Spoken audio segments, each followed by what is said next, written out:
I bought my own house after years of saving. Instead of celebrating, my family refused to visit, accused me of showing off when I invited them to the housewarming party, and said my success was a problem. I am 28 years old.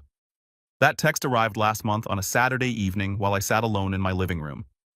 After 8 agonizing years of saving every penny, forgoing countless nights out, and lavish trips, I finally received the keys to my dream home. As soon as I held them in my hands, I sent out invites to my entire family for a housewarming meal. I imagined laughing warmth and the beginning of a new chapter. I spent several days preparing. I fluffed cushions in the guest rooms, made all of their favorite foods, until my kitchen smelled like home, and meticulously placed family photos, hoping to bridge the growing gap between us. But as the hours passed on Saturday, my exhilaration became into bewilderment, then bitter sadness. Not a single family member showed up. Not one. I was left sitting alone, surrounded by unopened boxes, cold food, and a quiet that shouted louder than any dispute. Then my phone vibrated with Dad's text. You see, my story begins in a small 2-bedroom apartment on the east side of town. My parents, George and Susan, worked many jobs just to keep a roof over their heads. Mom worked as a waitress in the mornings and cleaned offices at night. Dad worked construction and security jobs, whatever he could find. My younger siblings, Rachel and David, shared the second bedroom, and I slept on a pull-out couch in the living room until I was 18. Money was always scarce. I recall witnessing my mother stretch a single pound of ground beef into 3 distinct meals, each with more beans and less meat. My father tracked every kilowatt on the power bill. Leave a light on in an empty room and you'll receive the lecture. Electricity costs money we don't have. He'd moan, switching the switch with a heaviness that carried all his financial concerns. Despite this, we took our Sunday drives. Once a month, Mom would persuade Dad to borrow his brother's car, and we'd drive through the affluent neighborhoods on the other side of town. Those streets surrounded with exquisite buildings completely intrigued me. I'd push my face against the window, selecting out my favorites, and imagine what life may be like inside. Check out the one with the crimson door, Mom. I'd shout, pointing to a craftsman-style home with a spacious front porch and hanging flower baskets. Mom would smile, her eyes light up. That one is stunning, Emma.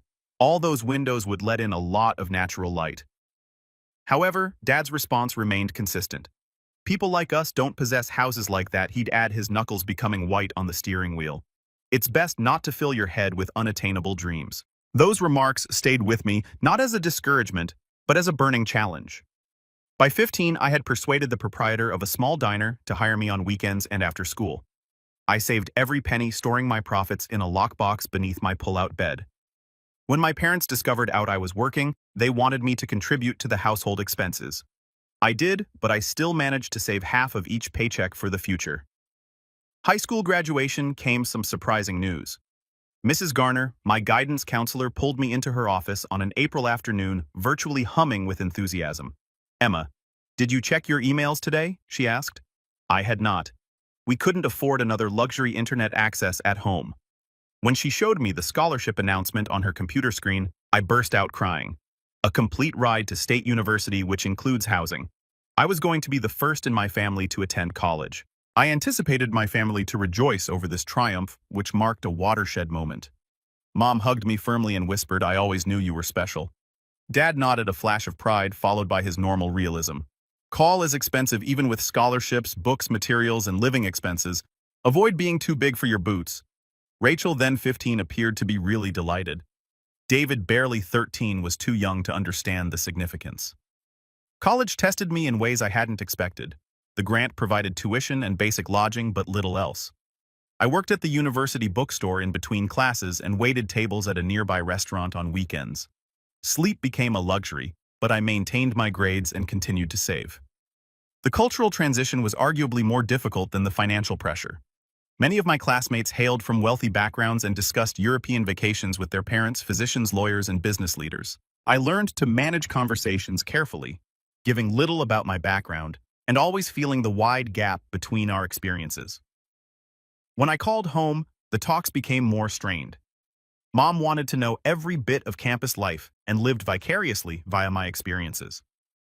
Dad largely inquired about prices and whether my jobs interfered with my schooling. Rachel and David spoke less and less. Our shared childhood experiences were no longer sufficient to close the widening distance. Graduation day arrived after 4 rigorous years. I surveyed the audience several times, eagerly trying to spot my complete family amid the proud parents and siblings. Only Mom emerged, sitting alone in a dress I knew she had saved months for. "Where is everybody?" I asked when we would meet after the ceremony. "Your father took on an extra shift." She said that they are short-handed at the site, but she did not meet my eyes. Rachel had a school project due on Monday, and David was not feeling well. I nodded, swallowing my painful disappointment. We took pictures together, just the two of us, with my hard-earned diploma. Later, I recognized that day established a pattern that would shape our family relations for years to come. Most of my family rarely acknowledged my successes, no matter how meaningful they were to me. Their absence at graduation was only the beginning. With my marketing degree, I secured an entry-level employment with Blake & Associates, a mid-sized marketing business in downtown. The beginning wage was not particularly high, but there was genuine room for advancement.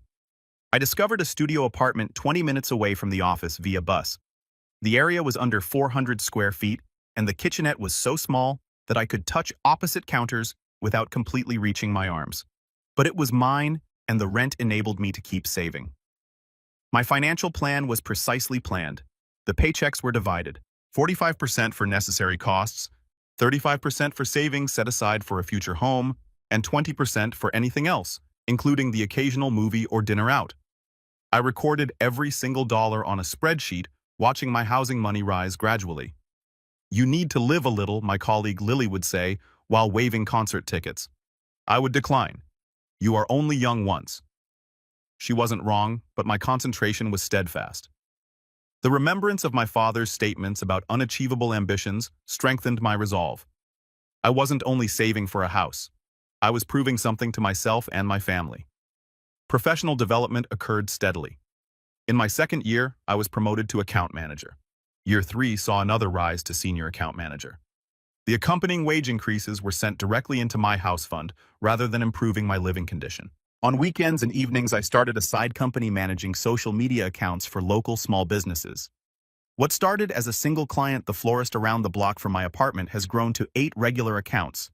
This extra money accelerated my savings tremendously. However, these financial aspirations took precedence over my personal life. Friends stopped inviting me on expensive outings because they knew I'd say no. My apartment remained modestly furnished with used furniture. Vacations were non-existent. Even holidays turned into working days as I took advantage of firms that required social media coverage during breaks. In my third year at the firm, I met Ethan in the elevator. He worked for the legal office 2 floors above us, and his smile shone against his dark blue suit as he inquired about the stack of social media strategy documents I was holding. Our romance progressed slowly. Coffee dates progressed to supper movies and then weekend getaways. Initially, he was understanding of my schedule and supportive of my aspirations. 7 months in, he recommended that we move in together to save money on rent. We could get a nicer house for less than we're spending individually, he reasoned. You'd get to your house fund goal much faster. The rationale was clear, yet something kept me back. Perhaps it was dread of combining my carefully managed financial world with someone else's, or concern that my savings discipline might deteriorate with a companion. Whatever the reason, I declined, and Ethan accepted my decision graciously. 4 years into our partnership, however, cracks began to appear. Ethan started referring to my saving practices as an obsession. Arguments occurred when I denied invites to friends' vacation weddings and refused to spend money on experiences he valued. "There's more to life than preparing for a future that might never come," he stated during our final struggle. "You're missing everything that's happening right now." The split was sad, but it also provided clarity. I realized I was unwilling to compromise on my goal, even for love. The house symbolized something more than tangible property. It was solid proof that individuals like us could accomplish what my father thought was impossible. My family's reactions to my professional development were complex. Mom was genuinely proud of my professional accomplishments, but she appeared increasingly uncomfortable during her few trips to my apartments. "This neighborhood is so different from ours," she'd say, looking uneasily at the young professionals entering the coffee shop under my second flat. Dad refused to visit at all. "Downtown is too fancy for me," he'd respond when invited. "Too many one-way streets and no place to park." My connection with my siblings also changed. David, like Dad, was now working infrequently in construction and only contacted when he needed money. My offers of assistance with budgeting and job applications were treated with defensiveness. "Not everyone wants to work themselves to death for some American dream fantasy," he exclaimed when I offered a trade certification program. Rachel married her high school lover at a young age and had 2 children quickly. Our chats focused on her children with little interest shown in my life. When I revealed my rising house fund following a particularly successful quarter in my side business, she immediately shifted the subject. During a client meeting 9 years into my work, I had a revelation. The CEO of a local firm revealed that she bought her first investment property at age 32. The perfect time to build wealth is when you have income, but before you have major family obligations. Her tone was casual. At 30, I recognized that my timetable may be hastened. My savings, together with my good credit score and consistent income from both my major work and side company, placed me on track to acquire a home 2 years earlier than intended. That evening, I contacted a mortgage broker to schedule a preliminary consultation. The appointment with my mortgage broker, Oliver, reinforced my suspicions. 8 years of rigorous saving and work advancement had prepared me extremely well for home ownership. My pre-approval amount exceeded my expectations, but I stayed determined to stay below the maximum to keep financial flexibility. "You've done the hard part already," Oliver remarked, looking over my perfect credit and significant down payment. "Most first-time buyers struggle with the saving phase. You're in an enviable position." His words justified years of sacrifices, all those canceled invitations and bare furnishings in my series of small apartments. The next step was to find a real estate agent. Through a business connection, I met Claire, a straightforward agent who specializes in first-time buyers. Our initial chats established clear parameters: craftsman or colonial design, at least 3 bedrooms for family visits and a home office, a well-established neighborhood with character and a manageable commute to downtown. "I've been visualizing this house for 10 years, I told Claire. "I'll know it when I see it, but these are my non-negotiables." The house hunting experience was more emotionally exhausting than expected. Over the course of 2 months, we viewed 40 properties. Some were close to my vision, yet contained catastrophic flaws. Water issues hidden beneath fresh paint, antiquated electrical systems that would necessitate costly upgrades, or places that would add an hour to my daily drive. By property 30, exhaustion had set in. "Maybe I'm being too picky," I said. Claire leaving an almost beautiful colonial with a faulty foundation. "Maybe I should adjust my expectations." "The right house is worth waiting for," Claire informed me, "especially for someone as patient and purposeful as you." Property 35 changed everything. Driving down a tree-lined street in the historic Oakwood district, I noticed it before Claire even paused. A craftsman home featuring a spacious front porch, antique woodwork, and a red door. My heart raced as we parked. "This looks promising," Claire commented, taking note of my expression. The interior surpassed my expectations. Original hardwood flooring throughout with built-in bookshelves flanking a brick fireplace. A remodeled kitchen that preserved the home's heritage while providing modern utility. Upstairs, 3 bedrooms with angled ceilings and dormer windows provided ideal accommodations for guests and a home office. Standing in the master bedroom with sunlight streaming through mullioned windows onto wide hardwood floors, I experienced an unexpected surge of emotion. "This is it," I said, running my palm across the century-old doorframe. "This feels like coming home to a place I've never been before." Claire nodded, realizing the gravity of the situation. "The asking price is at the top of your range, but given the location and condition, it's reasonable. If you're serious, we should act immediately." We submitted an offer at the asking price with a personal letter to the owners explaining why their house would be the ideal first home for a first-generation homebuyer. I barely slept that night, running numbers and visualizing my furniture in those sunlit rooms. And by the morning, I had made my decision. After receiving 3 other offers, one of which was even higher than the asking price, I threw myself into work, trying not to check my phone every 10 minutes for news from Claire. 4 days later, my offer was accepted, and the owners, an elderly couple who were downsizing to be closer to their grandchildren, were moved by my letter. They preferred my offer over the higher competing bid because they wanted their cherished property to go to someone who would appreciate its character. The financing process introduced unforeseen problems, and my self-employment income from the side business, while substantial, posed verification challenges. The underwriter sought extra verification, which pushed the closing date back by 3 weeks. "This is usual for self-employed borrowers," Oliver informed me. "Your finances are sound. It's just a matter of properly documenting everything." Those 3 weeks seemed forever, and a competitive buyer remained interested, ready to step in if my finance fell through. I submitted tax returns, profit and loss statements, and client contracts, assembling a comprehensive financial portrait to satisfy the underwriter. Finally, approval came through, and closing was scheduled for the following Tuesday. I signed numerous documents, initial dozens of pages, and received the keys to my first home. The moment felt surreal, the culmination of a journey that began with those Sunday drives through neighborhoods just like this one. After the closing, I asked for time alone in the empty house, walking from room to room, allowing the significance to sink in. In the living room, I sat on the floor and cried tears of accomplishment, relief, and vindication. The daughter of tenants who couldn't afford to leave lights on now owns a piece of the American dream that had been so totally unattainable. Taking images of each room, I produced a family group text, something I rarely did. Just closed on my first house. I can't wait for you all to come and help Christian properly. I'm thinking of throwing a family dinner 3 weeks from Saturday once I'm situated. Save the date. The comments came in slowly. Mom sent a congratulations. Rachel responded with a thumbs up emoji. David didn't respond at all. And Dad eventually said, houses like that have high upkeep costs. I hope you budgeted for repairs. The lackluster response stung, but it didn't reduce my success. Standing in what would become my bedroom, watching the sunset light paint the walls amber. I promised myself that this house would become a home full of warmth and welcome, regardless of whether my family could join in my joy. The 2 weeks between closing and my planned family gathering flew by in a whirlwind of activity. I arranged for my meager apartment furnishings to be moved quickly, realizing how inadequate they looked in the larger space. The living room sofa, which had dominated my apartment, barely filled a corner of the new space. My dining table for two seemed lost in the proper dining room. I reminded myself to take it one room at a time, prioritizing essential spaces.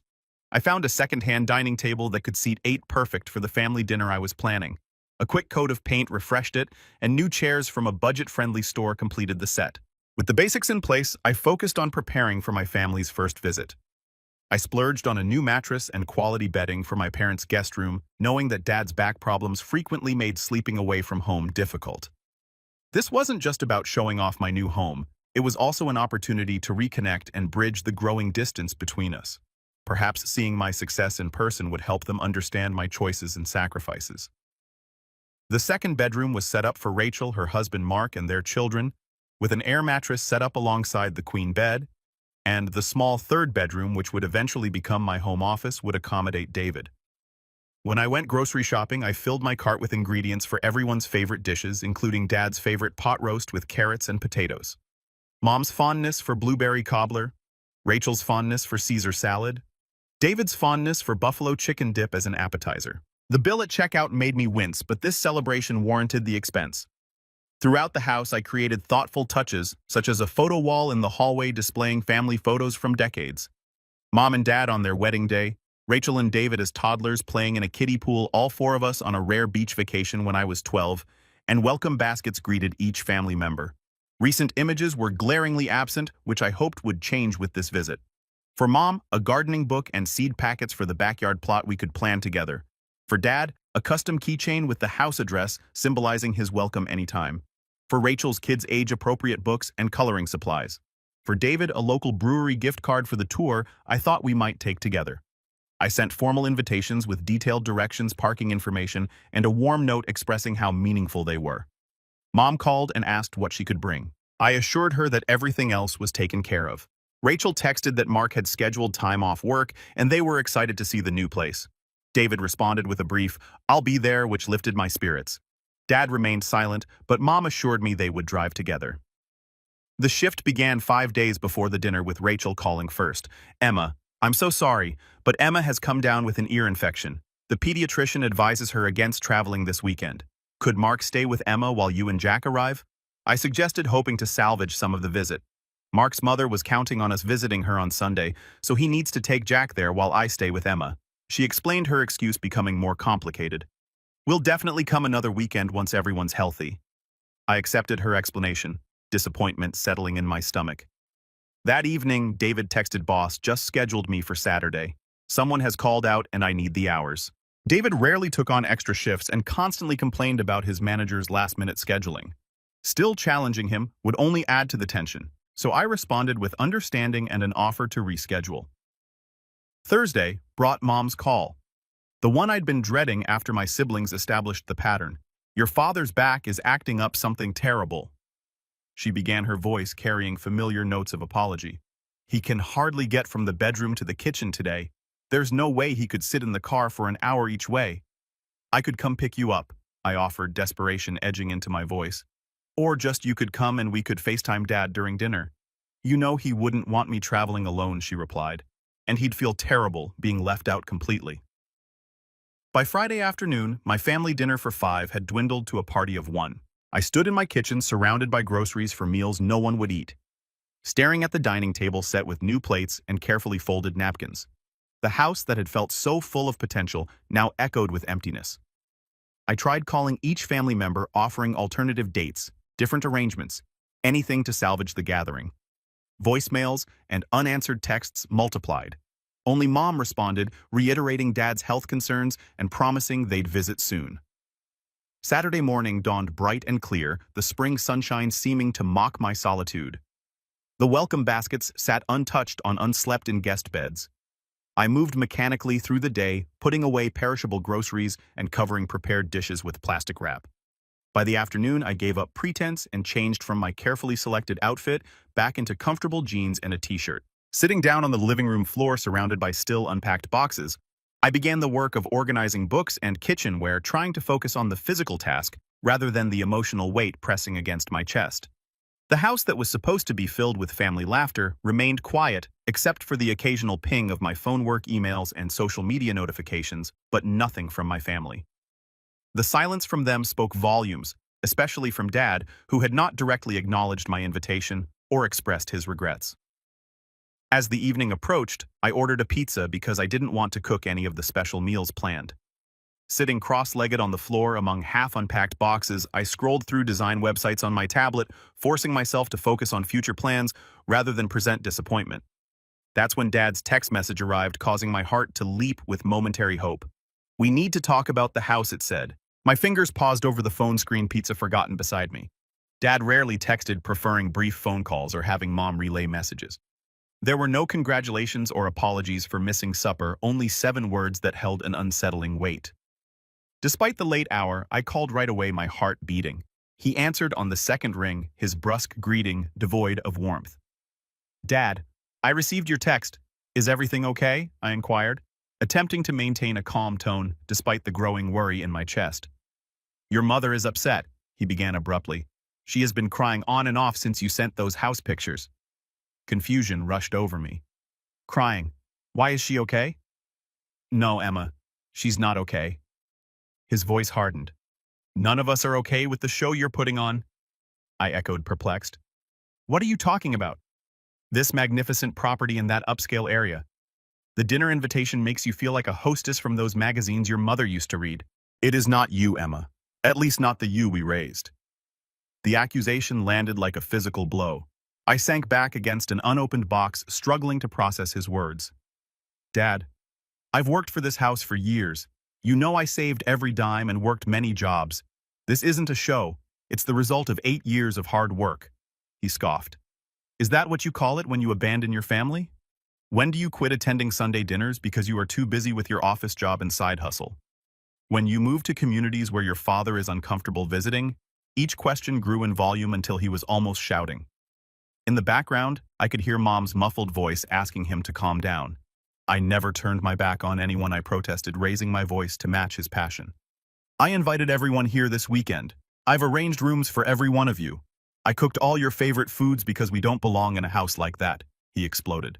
"Your mother saw those hardwood floors and fancy kitchen and knew she'd be afraid to touch anything. David said he felt sick after seeing those photographs, knowing he'd never be able to purchase anything close to that on construction pay. Rachel also felt it, said you were showing off, making it apparent how far you'd progressed beyond us." Tears welled up in my eyes. His comments wounded harder than he could have imagined. "I wanted to share this with you without making anyone feel awful." "Well, you failed," he stated flatly. "Your mother believes you're embarrassed by where you came from, that you bought this house to escape your roots, to escape us." "That's not true," I whispered, though doubt began to creep in. Had I unconsciously chosen a neighborhood so different from my childhood home as a form of rejection? "Isn't it?" Dad continued. "When was the last time you brought any of those work pals to meet us? When was the last time you talked about your family at that fancy office? Do your coworkers even know your father works in construction and your mother cleans houses?" The inquiries touched nerves.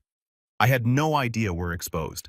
I had compartmentalized my life, keeping my background separate from my professional world, not out of shame, but out of a desire to be judged on my own merits rather than my origins. I'm proud of where I came from, I insisted, my voice breaking. Everything I've accomplished is due to what you and Mom taught me about work ethic and perseverance. Save it, Dad said. Actions speak louder than words, and your actions indicate that you're creating a life that excludes us. This house is just the ultimate proof. Mom's voice grew louder in the background, and Dad may have partially covered the phone as their conversation became muted. When he returned, his tone had changed from angry to resigned. Your mother wants me to tell you that she loves you no matter what, he said mechanically. But I need to be honest with you, Emma. This alters things between us. You constantly bragging about your accomplishment, making the rest of us feel small. There will be consequences for our connection. I continued, my tone tinged with disbelief. Are you really threatening to cut me off because I bought a house? Why did I succeed? Call it what you want, he replied coldly. Just remember that choices have repercussions. Always have. The phone abruptly terminated, leaving me astonished in silence. I moved through the rooms in a daze, touching the walls, doorframes, and countertops that had brought me so much joy just days before. The pizza congealed in its box, forgotten, and the emptiness of the house felt oppressive rather than peaceful. Each room was a testament to what I had supposedly chosen over my family. My father's accusations had tainted each beautiful feature, and the guest rooms mocked me with their emptiness, the welcome baskets pathetic in their optimism. In the master bedroom, I caught my reflection in the mirror wearing designer jeans and a casual top that cost more than my father probably spent on clothing in a year. When had that happened? When had I started spending $90 on shirts without blinking? When I grew up watching my mother darn socks rather than replace them. Had success changed me in ways I hadn't realized? Had I, in my determination to rise above financial hardship, inadvertently elevated myself away from the people who had shaped me? These questions circled like vultures as I sank onto the edge of my bed. My family's eyes were swollen from tears by dawn, but my mind had achieved a clarity that had been missing. The night stretched out before me, a dark canvas for painful self-examination. Sleep evaded me completely as I replayed years of interactions, searching for the moment when advancement became alienation in their eyes. The house wasn't the problem, nor was my success. The real problem was deeper rooted in complex family dynamics and expectations that I had both fulfilled and defied. Morning light filtered through curtainless windows, casting long shadows across my bedroom floor. My night of painful reflection had crystallized something important. I could not control my family's reactions, but I could control my own. After a shower and coffee, I sat at my new dining table with my laptop open. The words didn't come easily, but they came honestly. I drafted, deleted, and redrafted my response several times. This wasn't just a response to Dad's accusations, it was a proclamation of limits I should have established years ago. The final text was lengthier than I usually wrote, but each word felt vital. Dad, Mom Rachel, and David. I started. I'd spent the night thinking about our conversation and the thoughts underlying your absence yesterday. This is difficult to write, but I need you to hear me. First and foremost, I love you all deeply. Nothing about my career path or this house purchase changes that. You are my roots, my foundation, and the work ethic that built this life came directly from watching Dad work double shifts and Mom juggle multiple jobs. Every sacrifice you made for us kids taught me the value of perseverance. When I look at this house, I don't see an escape from my past. I see the physical manifestation of the lessons you taught me. I won't apologize for working hard and achieving goals.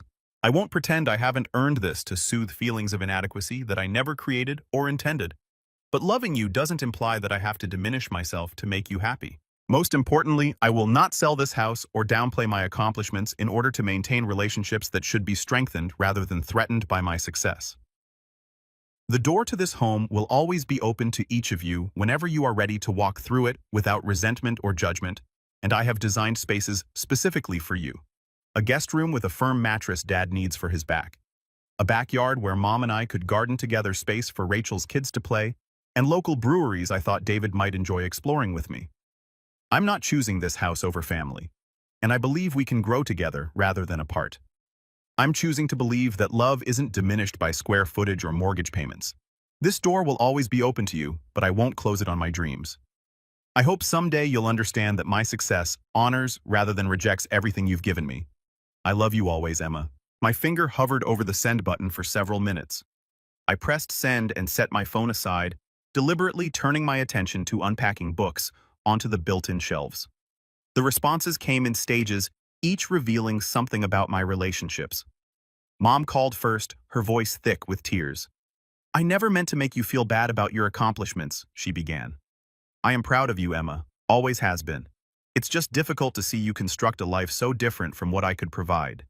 You provided everything that mattered." "Mom," I replied gently. "Love, morals, strength. The rest is just stuff." Our chat lasted over an hour, and it was the first completely honest session we'd had in years. She confessed to being terrified by my work and financial security, admitting that my father's reaction originated partly from his own sense of failure.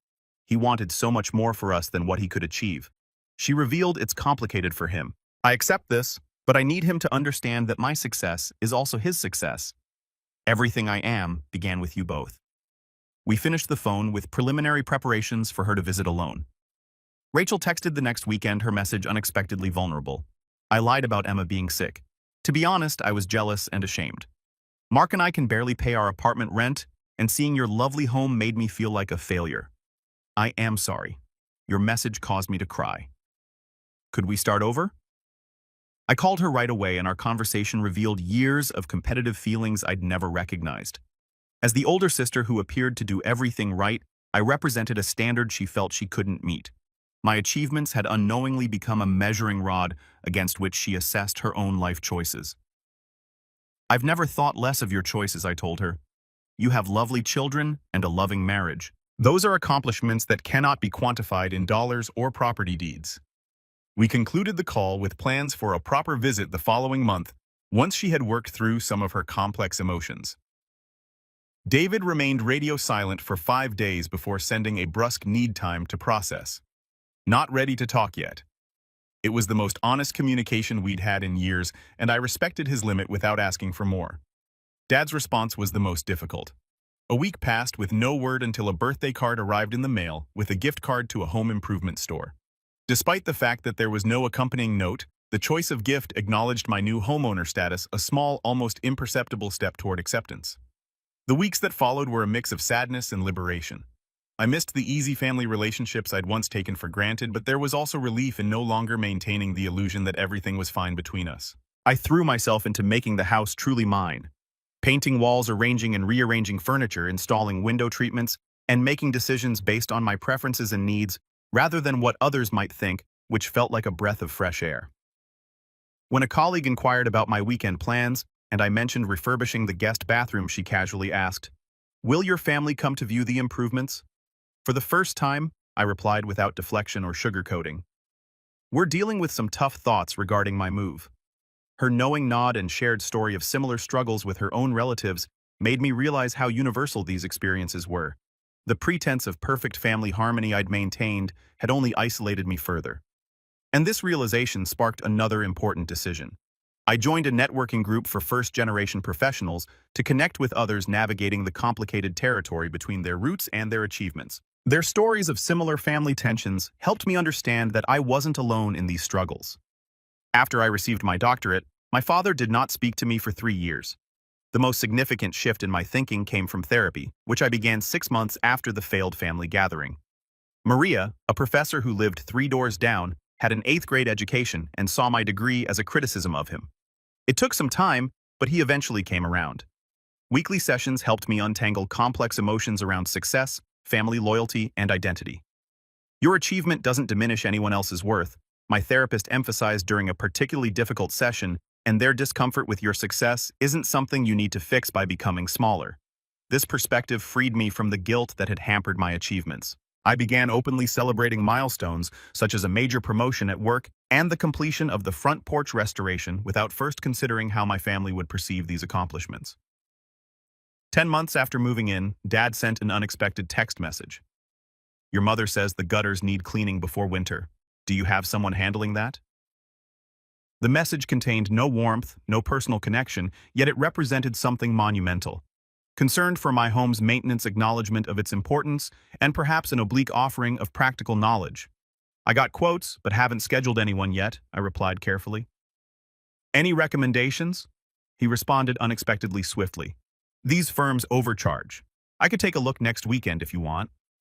My hands trembled slightly as I typed my acceptance. When I contacted Mom to check, she revealed Dad had been thinking about this offer for weeks, summoning up the nerve to extend this olive branch in the only manner he knew how. The following Saturday, my father's truck appeared in my driveway, dressed in work clothes, nodding curtly as if he were arriving for any ordinary job rather than his first visit to his daughter's home. Mom accompanied him, her nervous smile revealing the significance of the moment. Nice place, he offered, gruffly assessing the exterior with professional detachment.